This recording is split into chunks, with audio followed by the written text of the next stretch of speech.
La conductimetría es un método analítico basado en la conducción eléctrica de los iones en solución, que se utiliza para medir la molaridad de una disolución, determinada por su carga iónica o salina, de gran movilidad entre dos puntos de diferentes potenciales. La conductividad eléctrica es un fenómeno de transporte en el cual la carga eléctrica, en forma de electrones o iones, se mueve a través de un sistema. La conductimetría es una técnica instrumental que tiene como objeto determinar la conductividad de las disoluciones de las sustancias llamadas electrolitos, las cuales se caracterizan por ser conductoras de la electricidad y por presentarse en la misma el fenómeno de la ionización. Historia de la conductimetría. En los primeros intentos para medir la conductividad de una disolución electrolítica se usó la corriente continua procedente de una batería, pero esta corriente producía la descomposición electrolítica de los electrodos de platina de las células de conductividades, originando la polarización de los mismos. El primero que midió satisfactoriamente las conductividades de disoluciones de electrolitos fue Khosrau, entre los años 1860 y 1870, usando para ello corriente alterna, puesto que un galvanómetro convencional no respondía de las corrientes alternas. Usaban como receptor un teléfono, que le permitía oír cuando se equilibraba el puente de Wheatstone. Los instrumentos que se usan hoy día para medir la conductividad de las disoluciones que se hacen normalmente es medir la resistencia de la disolución R, el paso de la corriente por comparación con una resistencia estándar. Aplicaciones. A pesar de la dificultad de interpretación teórica, las mediciones de conductividad se utilizan ampliamente en muchas industrias. Por ejemplo, las medidas de conductividad se utilizan para controlar la cantidad de los suministros públicos de agua en hospitales, en el agua de caldera, en las industrias que dependen de la calidad del agua, tales como de la elaboración de la cerveza. Este tipo de medición no es específica de iones, ya que a veces se pueden utilizar para determinar la cantidad de sólidos totales disueltos, si se conoce la composición de la solución y su comportamiento de conductividad. A veces, las mediciones de conductividad están vinculadas con otros métodos para aumentar la sensibilidad de la detención de determinados tipos de iones. Por ejemplo, en la tecnología del agua de caldera, la purga de caldera, es continuamente supervisada la conductividad de cationes, que es la conductividad del agua después de haber pasado a través de una resina de intercambio catiónico. Este es un método muy sensible para vigilar las impurezas iónicas en el agua de caldera, en presencia de exceso de cationes. Los del agente alcalinizante usualmente utilizando para el tratamiento de agua. La sensibilidad de este método se basa en la alta movilidad de hidrógenos, en comparación con la movilidad de otros. Continuando con el siguiente punto de la exposición, la medida de la conductividad. La conductividad de una solución se mide colocándola en una célula que dispone de un par de electrodos de platina. Estos se encuentran fijamente en una posición y por lo general es muy difícil medir con precisión el área de estos electrodos y el alejamiento que existe entre ellos mismos, de forma que cuando se desean los valores exactos de conductividad es necesario determinar la constante de la célula mediante la calibración con una solución cuya conductividad sea conocida con exactitud. Las mediciones se hacen por el enlace de la célula a un medidor de conductividad que provee a la célula una corriente alternada con una frecuencia que se encuentra en el orden de 1000 Hz aproximadamente. Dicha corriente alterna queda reducida la posibilidad de electrólisis que provocaría una polarización en los electrodos. La corriente alterna, sin embargo, introduce la complicación de la célula de tener una capacitancia por encima de esta resistencia. Es por ello que los conductímetros modernos tienen un circuito electrónico apropiado. Este elimina los efectos de la capacitancia y puede medir un intervalo amplio de conductividad con dispositivos. Estos dispositivos de elección automática tiene un intervalo de medida. Mediante esta operación, los dispositivos de calibración, el mecanismo es ajustado de forma que el valor de la constante utilizada aparece en el panel digital, que este mismo panel digital registra los valores de conductividad. A este medidor también queda acoplado un medidor de temperatura. Este sensor de temperatura corrige automáticamente las medidas de conductividad en cuanto a un intervalo de temperatura. El valor promedio general es el de 25 grados centígrados, en el cual el aparato se encuentra calibrado. Continuando con la conductividad molar, la conductividad de una solución es una medida que nos indica la facilidad con la cual una corriente eléctrica fluye a través de una solución. Esta varía según la temperatura, la naturaleza y concentración del soluto. El valor de K no es una cantidad que sea muy útil para comparar la conductividad de diferentes solutos en soluciones a diferentes concentraciones. Esto se debe a que si una solución de un electrolito tiene mayor concentración que otra, la más concentrada tendrá mayor conductividad por tener más iones presentes. Es por ello que para establecer una comparación más correcta se necesita una propiedad en la cual se pueda compensar la diferencia de concentración en las disoluciones. Es por ello que Kohlrausch introdujo el concepto de conductividad equivalente, el cual conocemos hoy en día como la conductividad molar, y esta viene definida como la razón entre la conductividad electrolítica y la concentración molar. Generalmente, la conductividad molar se expresa en Siemens por centímetros al cuadrado por mol a la menos 1. Esto viene derivado de que la conductividad se expresa en Siemens por centímetro a la menos 1 y la concentración viene en mol por litro a la menos 1. Es por ello que se introduce un factor de corrección que nos permite hacer compatibles estas unidades. Ley de Kohlrausch. La variación de la conductividad equivalente de un electrolito fue caracterizada experimentalmente por Kohlrausch a una temperatura determinada frente a la raíz cuadrada de la concentración. Y para algunos electrolitos, las gráficas obtenidas en el dominio de bajas concentraciones correspondían con bastante precisión a una línea recta. La conductividad del electrolito a dilución infinita se considera como resultado de las contribuciones de las dos clases de iones individuales que forman el electrolito. De esta forma se introducen los conceptos de conductividades iónicas equivalentes, que para dilución infinita permiten establecer que la ley de Kohlrausch sugiere ahora que la conductividad a dilución infinita de un electrolito depende de las contribuciones independientes de los iones que lo conforman.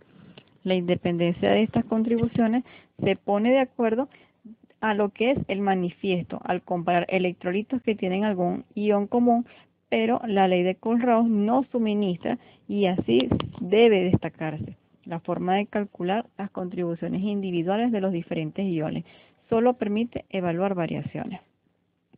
La aplicación práctica e inmediata de la idea de una contribución independiente de los iones a dilución infinita es el camino para deducir el valor de la conductividad límite de los electrolitos débiles. Ahora hablaremos de la celda conductimétrica. El requisito fundamental para una celda conductimétrica es un par de electrodos, como pueden verlo en la imagen. Están firmemente ubicados en una geometría constante uno con respecto al otro. Estos electrodos están comúnmente patinados para aumentar su superficie efectiva y minimizar los efectos de capacitancia. Para muchas mediciones conductimétricas lo que se desea es la conductancia específica. Esta cantidad se relaciona con la conductancia medida, L, por la relación entre la distancia que separa los electrodos y su superficie. Esta relación tiene un valor fijo y constante para una celda aclarada y se conoce como constante de la celda K. La constante de la celda K depende de la geometría de la celda. Su valor rara vez se determina directamente. En lugar de ello, se evalúa midiendo la conductancia Ls de una solución, cuya conductancia específica K es conocida. Comúnmente se eligen soluciones de cloruro de potasio con este propósito.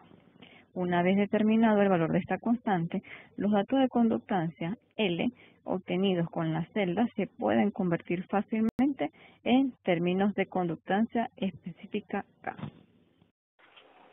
Conductividad en los líquidos. La conductividad en medios líquidos, llamada una disolución, está relacionada con la presencia de sales en solución.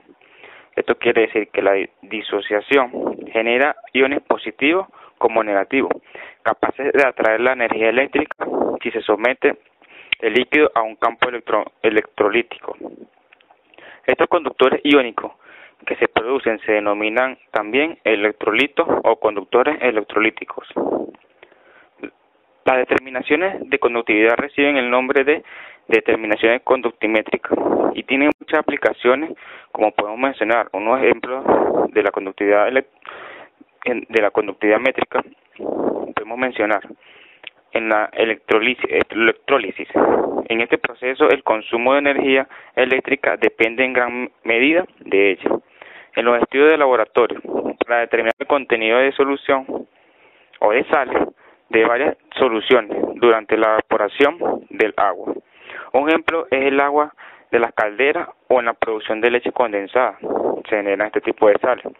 En el estudio también podemos mencionar el estudio de las basicidades de los ácidos puestos que pueden ser determinados por medio de la conductividad.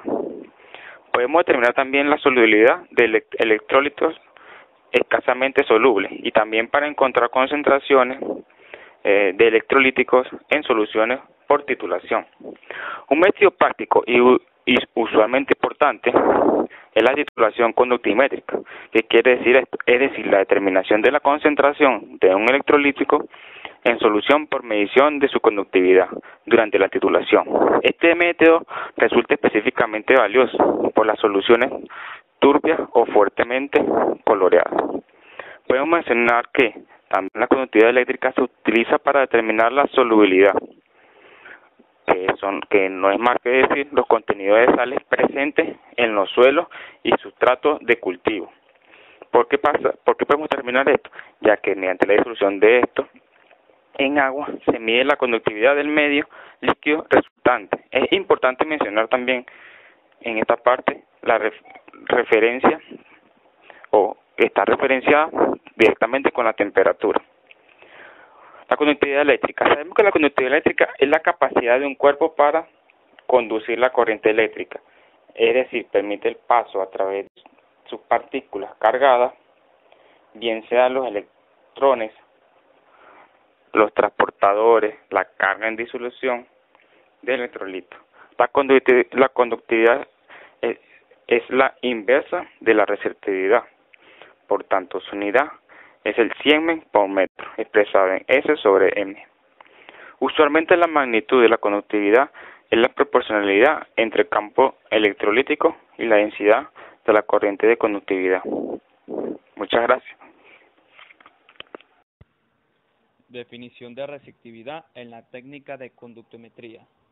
Receptividad es la resistencia eléctrica específica de un material. Se mide en ohmios por metro.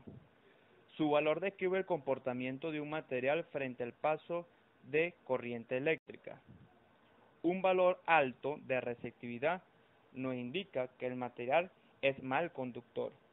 Un valor bajo nos indica que es un buen conductor.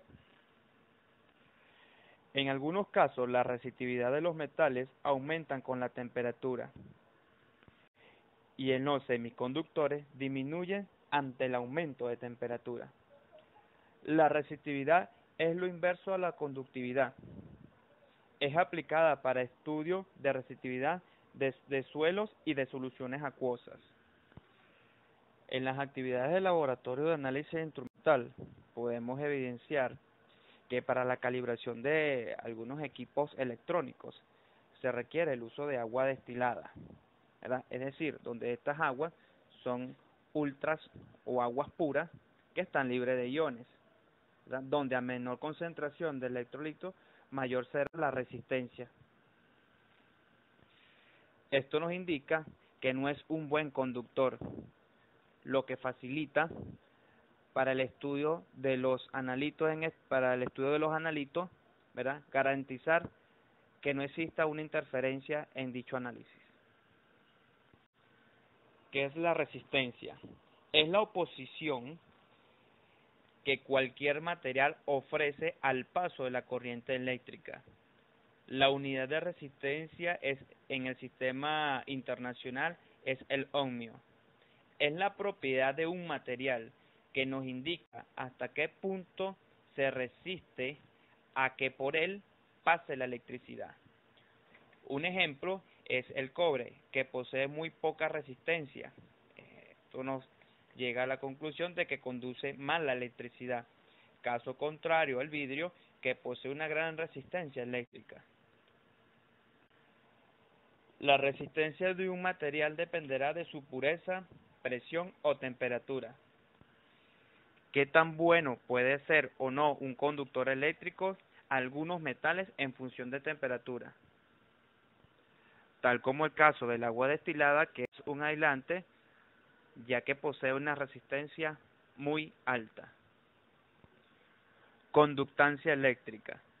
Se denomina conductancia eléctrica G de un conductor a la inversa oposición que dicho conductor presenta el movimiento de los electrones en su cuerpo, es decir, es la propiedad inversa a la resistencia eléctrica.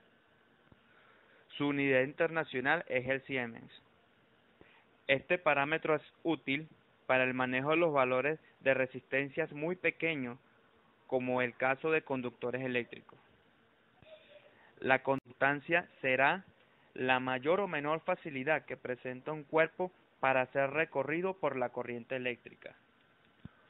Un cuerpo con resistencias muy altas presentan conductancias muy bajas, y un cuerpo con resistencias muy bajas presentan conductancias muy altas. Ley de Ohm. Es la relación entre la corriente, voltaje y la resistencia. Fue descubierta por el científico alemán Georg Ohm. Esta relación se llama Ley de Ohm. En su honor, Ohm halló que cuando la resistencia se mantiene constante, la corriente en un circuito es directamente proporcional al voltaje. Es una de las leyes de la electricidad. La ley de Ohm es directamente proporcional al voltaje e inversamente proporcional a la resistencia.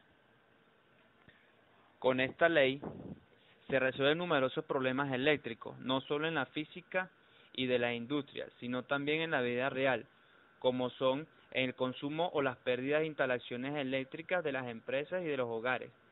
También introduce una forma para obtener la potencia eléctrica y para calcular la energía eléctrica utilizada en cualquier suministro eléctrico, desde las centrales eléctricas a los consumidores. La ley es necesaria, por ejemplo, para determinar qué valor debe tener una resistencia a incorporar en un circuito eléctrico